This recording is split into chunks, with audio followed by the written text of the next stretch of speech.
Édouard Philippe a dit ce matin sur RMC BFM TV, François Bayrou a vocation à rester au gouvernement. Cela signifie quoi?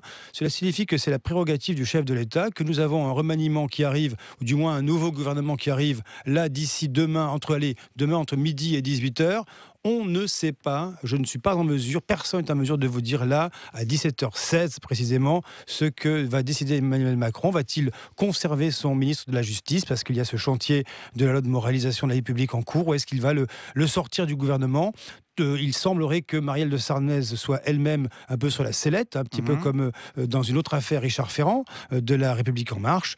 On ne sait pas pour l'instant ce qui va se décider, et ça se décide à l'Élysée. En tout cas, le communiqué de Sylvie Goulard laisse penser que la justice va s'intéresser de plus près à cette affaire des assistants du Parlement européen. S'il n'y avait aucun risque d'investigation supplémentaire, elle ne dirait pas ce qu'elle dit. Elle ne se préparait pas à devoir se défendre. Le souci, Hercine, à cette heure-ci, c'est que même si vous joignez au téléphone le garde des Sceaux et la ministre des Affaires européennes, ce qui a été mon cas tout à l'heure, ce matin, à la mi-journée, aucun des deux protagonistes n'évoque l'affaire. Ils ne veulent faire aucune déclaration, parce que ce sont des moments de fragilité. Il n'y a pas de commentaires. Mais non, ils ne peuvent pas commenter, qui plus est quand on est garde des Sceaux.